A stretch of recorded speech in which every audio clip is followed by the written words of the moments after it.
देश में ही नहीं बल्कि देश के बाहर भी कुछ ऐसी ही स्थितियां हैं। चीन की बात कर लेते हैं, जहां कई इलाके इस वक्त बाढ़ और बारिश का कहर झेल रहे हैं। जिन सड़कों पर गाड़ियां चलती थी वहां नाव चल रही है। देखिए, सड़कों पर दरिया उफान मार रहा है, गाड़ियां डूब गई हैं। चीन का पूर्वी हिस्सा बाढ़ की विनाश लीला झेल रहा है। चीन के झेंजियांग प्रांत के लेतांग शहर में हालात बेहद खराब हैं। इस तस्वीर को ध्यान से देखिए। गाड़ी पानी में पूरी तरह से डूब चुकी है। मदद के इंतजार में एक महिला गाड़ी के ऊपर बैठी है, क्योंकि दूर दूर तक सिर्फ पानी का बसेरा है जो जिंदगी पर भारी पड़ सकता है। इन हालात में जवानों ने मोर्चा संभाल रखा है। रेस्क्यू में जुटे जवान नावों के जरिए लोगों तक पहुंच रहे हैं, उनकी मदद कर रहे हैं। गाड़ी के ऊपर बैठे महिला को भी नाव के जरिए बचाया गया, उसे सुरक्षित स्थान पर पहुंचाया गया। पूर्वी चीन में पिछले कई दिनों से बारिश हो रही है, जिसके चलते कई इलाकों में बाढ़ जैसे हालात बन गए हैं। नदियों का जलस्तर बढ़ गया है, निचले इलाकों में पानी भर गया है। दूसरे लफ्जों में कहें तो आसमान से बरस रही आफत ने जिंदगी की रफ्तार पर ब्रेक लगा दी है। तो देखा आपने कैसे आसमान से बरस रही आफत चीन की मुश्किलें बढ़ा रही है। तो चीन के पड़ोसी देश रूस को विद्रोहियों के मोर्चे पर राहत मिल गई। फिलहाल बागी वैगनर मॉस्को नहीं आएंगे, लेकिन सिर्फ मॉस्को से 200 किलोमीटर पहले पीछे हटने के लिए कैसे मजबूर हुए, वो इस रिपोर्ट में। रूस में गृहयुद्ध और तख्ता पलट का खतरा टल गया है। वैगनर ग्रुप के लड़ाके उन मोर्चों पर वापस लौटने लगे हैं जहां वो पहले तैनात थे।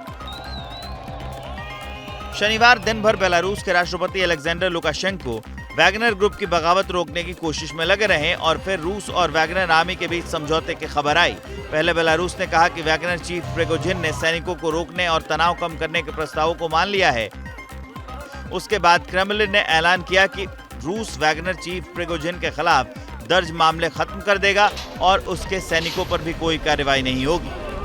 दरअसल यूक्रेन के खिलाफ रूसी सेना के साथ मिलकर लड़ने वाले प्रिगोजिन ने अचानक विद्रोह का बिगुल फूंक दिया था। उन्होंने रूस पर वैगनर सैनिकों पर मिसाइल हमला करने और ग्रुप को खत्म करने की कोशिशों के आरोप लगाए थे।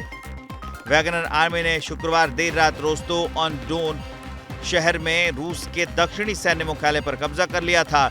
शनिवार तड़के अपने लड़ाकों को मॉस्को की तरफ भेज दिया था।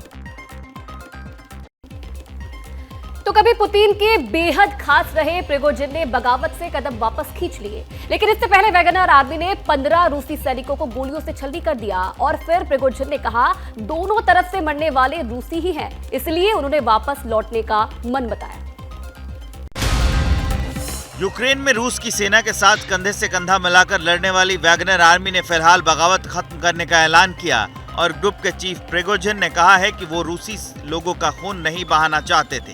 आज वो क्षण आया था जब हर तरफ खून ही खून बह रहा होता, लेकिन दोनों तरफ से बह रहा खून रूस के लोगों का ही होता। इस जिम्मेदारी को समझते हुए हम अपने सैन्य काफिले को पहले से तय प्लान के मुताबिक मोर्चे पर भेज रहे हैं। दरअसल बेलारूस की कोशिशों के बाद रूस और वैगनर ग्रुप के बीच समझौता हो गया है, लेकिन प्रिगोजिन ने आरोप लगाया है कि रूस उनके ग्रुप को खत्म करने की कोशिश कर रहा था। वे पीएमसी वैगनर को खत्म करना चाहते थे। हमने 23 जून को मार्च ऑफ जस्टिस शुरू किया था। करीब 24 घंटे चलने के बाद हम मॉस्को से 200 किलोमीटर पहले रुके। इस दौरान हमने एक भी सैनिक का खून नहीं बहाया। वैगनर चीफ के मुताबिक विद्रोह में मरने वाले दोनों तरफ से रूसी ही होते हैं, इसलिए उन्होंने वैगनर सैनिकों को वापस यूक्रेन के मोर्चे पर भेजा। रूसी राष्ट्रपति व्लादिमीर पुतिन के खिलाफ विद्रोह का बिगुल फूंकने वाले प्रिगोजिन कभी पुतिन के बहुत खास लोगों में से एक माने जाते थे। जैसे ही घड़ी का काटा दोपहर 2:30 पे आए, बबीता जी का दिल सास बहू साजिश के लिए मचल जाए। और ये है इनकी बहू, पूरे दिन ऑफिस की टेंशन हो जाए गॉन जब ये करें अपना फेवरेट शो फ्री टाइम पे ऑन। इनकी तरह आप भी देखें अपना फेवरेट शो अपने टाइम पर और डाउनलोड कीजिए ABP लाइव ऐप अपने स्मार्ट टीवी पर।